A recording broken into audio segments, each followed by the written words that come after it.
하느님이시요 사람이신 그리스도의 시. 새 제자 한 사람 갈릴레아로 떠나다. 주님, 저는 다만 하느님과 제 주인님과 제 양심에 대한 제 의무를 다했을 뿐입니다. 그 여자는 제 나그네로 있는 동안 살펴보았는데 항상 성실한 여자라고 생각했습니다. 그 여자가 처음에는 죄녀였다 하더라도 지금은 죄녀가 아닙니다. 그 여자가 지워버리고 없애버린 과거를 제가 왜 조사해야 하겠습니까? 저는 어린 아들들이 있는데 그 애들은 버릇없는 아이들이 아닙니다.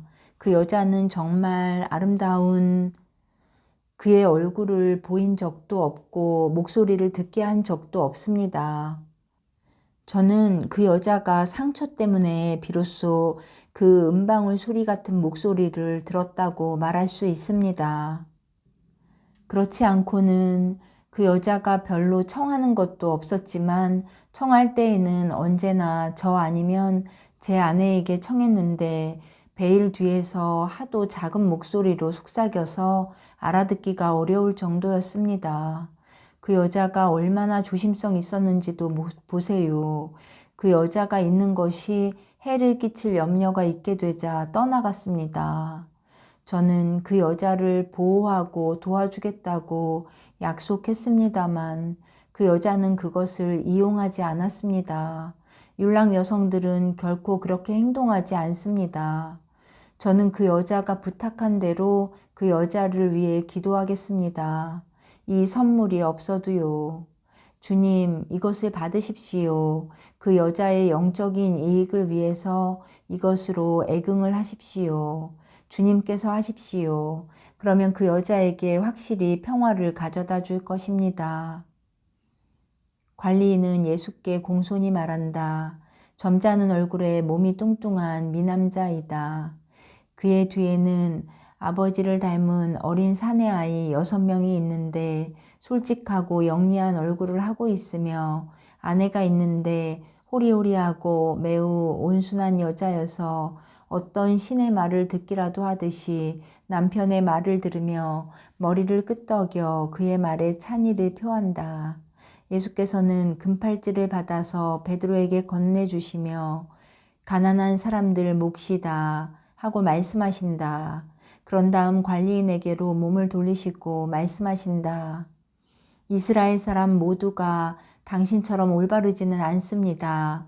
당신은 선과 악을 구별하고 선을 행하는 데 있어서 인간적인 이해관계를 강조하지 않고 선을 따라가니까 현명한 사람입니다. 영원한 아버지의 이름으로 당신과 당신의 아들들과 아내와 집에 축복합니다. 그 영적인 의향을 항상 보존하십시오. 그러면 주님이 항상 당신들과 같이 계실 것이고 당신들은 영원한 생명을 얻을 것입니다. 이제 나는 떠납니다. 그러나 우리가 결코 다시 만나지 못한다는 말은 아니요.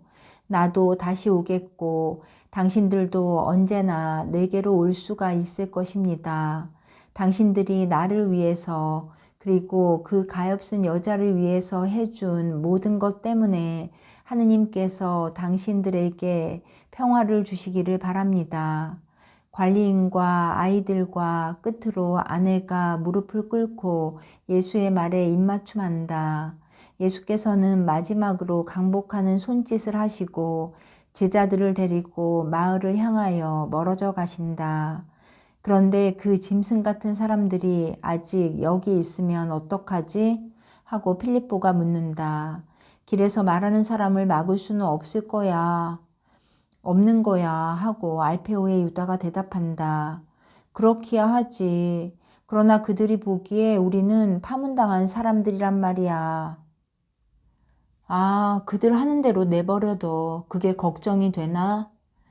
나는 선생님이 원하시는 것, 즉 폭력을 피하는 걱정밖에 다른 걱정은 없어. 그런데 이걸 아는 그들이 이걸 이용한단 말이야. 하고 베드로가 중얼거린다. 그러면서 그는 시몬과 가룟 사람과 말씀하시는 예수께서 그의 말을 듣지 못하시는 줄로 생각하는 것이 틀림없다. 그러나 예수께서는 들으셨다. 그리고 몸을 돌리시고 반은 엄하게 반은 미소 지으면서 말씀하신다. 너는 내가 폭력으로 이기리라고 믿느냐? 그러나 그것은 시시한 인간적인 방법이고 얼마 동안만 인간적인 승리에만 소용되는 방법이다. 위세가 얼마 동안이나 계속되느냐?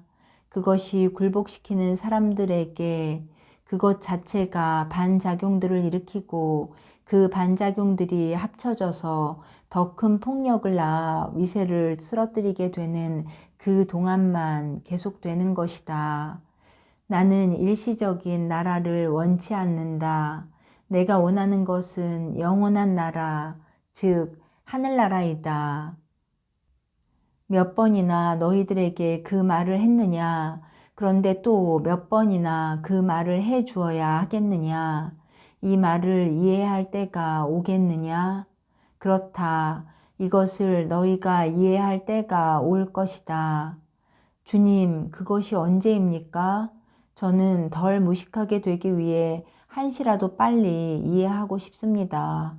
하고 베드로가 말한다. 언제? 너희가 고통과 뉘우침의 둘 사이에서 나달 모양으로 빠질 때에 이해하게 될 것이다. 그 전에라도 이해할 수 있을 것이고 이해해야 되기도 할 것이다. 그러나 그렇게 되려면 너희들의 인간성을 부수고 영을 자유롭게 내버려 두어야 할 것이다. 그런데 너희들은 너희들 자신에 대하여 이런 노력을 할 줄을 모른다.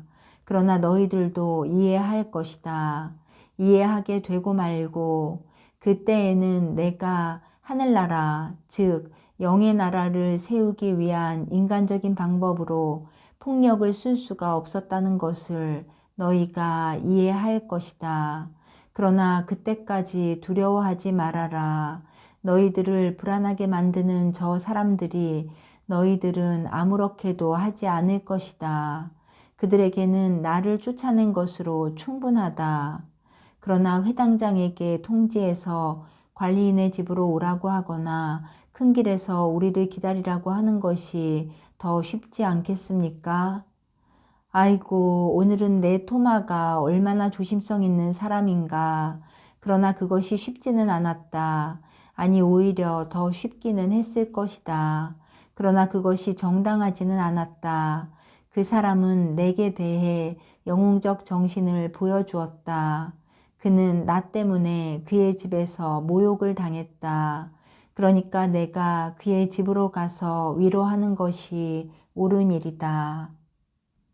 토마는 어깨를 으쓱한다. 말을 안 한다.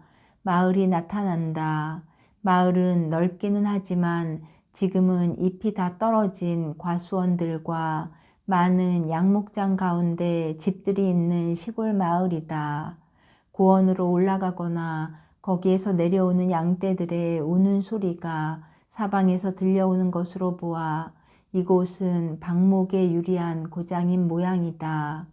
거리들은 흔히 그전 것처럼 네 거리를 이루고 그곳은 샘이 있는 마을의 광장이 되어 있다. 거기에 회당장의 집이 있다. 얼굴에 분명한 눈물 흔적이 있는 나이든 부인이 와서 문을 연다. 그러나 주님을 보고 그 여자는 기쁨을 나타내는 몸짓을 하고 주님을 찬미하려고 땅에 엎드린다. 어머니, 일어나십시오. 작별 인사를 하러 왔습니다. 아드님이 어디 있습니까? 저기 있습니다. 그러면서 안쪽에 있는 방을 가리킨다. 그 애를 위로하러 오셨습니까? 저는 그렇게 할 능력이 없습니다. 그러면 아드님이 비탄에 잠겨 있습니까? 저를 옹호한 것 때문에 괴로워하고 있습니까? 아니오시다 주님. 그러나 불안해하고 있습니다. 그의 말을 직접 들어보십시오. 제가 불러오겠습니다. 아닙니다. 제가 가겠습니다. 너희들은 여기서 기다려라. 어머니 가십시다. 예수께서는 현관의 몇 미터를 지나가셔서 방문을 열고 안으로 들어가시어 방바닥에 몸을 숙이고 고통스러운 명상에 잠겨 앉아있는 사람을 향하여 조용히 나아가신다. 티몬, 당신에게 평화가 있기를. 주님께서 나요, 왜 그렇게 슬퍼하오? 주님, 그들은 제가 죄를 지었다고 말했습니다. 그들은 제가 파문을 당한 사람이라고 말했습니다. 저는 성찰을 해보아도 죄를 지은 것 같지는 않습니다. 그들은 이스라엘의 성인들이고 저는 보잘것없는 회당장이니 그들의 말이 확실히 옳을 것입니다. 이제 저는 감히 눈을 들어 하느님의 노하신 얼굴을 쳐다볼 수 없습니다. 이 시간에 저는 그렇게 할 절실한 필요가 있는데요. 저는 참다운 사랑으로 하느님을 섬겼고 하느님을 알게 하는데 힘썼습니다. 그러나 이제는 최고법원이 확실히 저를 저주하기 때문에 이 선도 잃었습니다. 그러나 당신의 고통은 어떤 것이요? 회당장 노릇을 하지 못하게 되었다는 것이요? 그렇지 않으면 하느님에 대해서 말할 수 없게 되었다는 것이요. 그야 제게 고통을 주는 것은 둘째 경우입니다.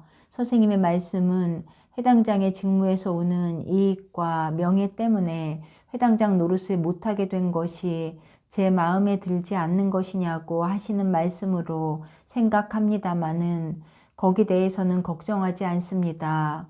저는 아이라 출신인 어머니 한 분밖에 없는데 어머니는 그곳에 작은 집 하나를 가지고 있습니다. 그곳에는 어머니의 집과 생활 방편이 있습니다. 저는 젊으니까 일을 하겠습니다. 그러나 죄를 지은 저는 이제는 감히 하느님에 대한 말을 못하겠습니다. 당신이 어떻게 해서 죄를 지었다는 것입니까? 그들은 제가 공범이라고 말합니다. 주님, 제가 그 말을 하게 하지 마십시오. 아니, 내가 당신에게 말하겠소. 아니, 나도 말하지 않겠소. 나와 당신은 그들의 비난이 어떤 것인지를 알고 있소. 따라서 당신은 죄를 짓지 않았소. 내가 이렇게 말하는 것이요. 그러면 저는 아직도 전능하신 분을 향해 눈을 들 수 있습니까?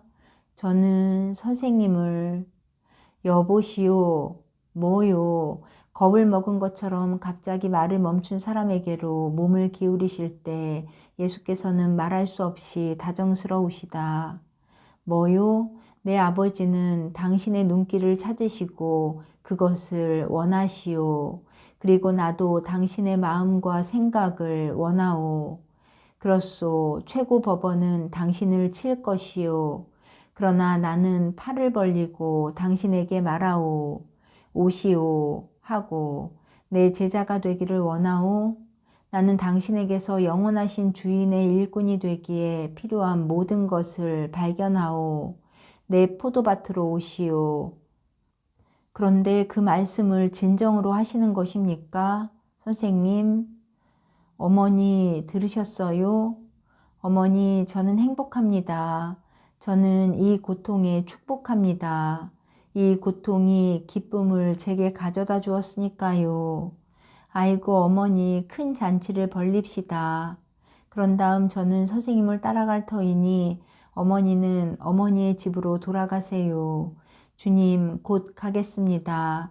일체의 염려와 고통과 하느님께 대한 공포를 없애신 주님. 아니요, 조용한 마음으로 원한을 가지지 말고 최고법원의 결정을 기다리시오. 당신 지위를 그대로 두는 동안은 그대로 있으시오. 그런 다음 나자렛이나 가파르나움으로 나를 찾아오시오. 안녕히 평화가 당신과 당신 어머니와 함께 있기 바라오. 제 집에 머무르지 않으십니까? 아니요, 당신 어머니의 집으로 가겠소. 별로 성실치 못한 고장입니다. 내가 그 고장의 성실을 가르쳐 주겠다. 어머니 안녕히 계세요. 이제는 행복하십니까? 예수께서는 나이 많은 여자들에게 항상 하시는 것처럼 그 여자를 어루만지신다.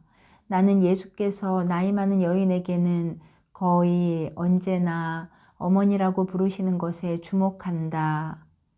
주님 행복합니다. 저는 한 아들을 주님을 위해서 키웠는데 주님이 당신 메시아의 종으로 삼으십니다. 이 때문에 주님은 찬미 받으시기 바랍니다. 주님의 메시아이신 선생님도 찬미 받으십시오. 선생님이 오신 시간은 축복받기 바랍니다. 선생님께 봉사하라고 부름을 받은 제 아들도 축복받기를, 안나, 엘카나처럼 거룩한 어머니도 축복받으세요. 평화가 두 분과 함께 있기 바랍니다. 예수께서 나오시고 두 사람이 따라온다. 예수께서는 제자들 있는 대로 오셔서 갈릴레아로 돌아가시는 길을 떠나신다.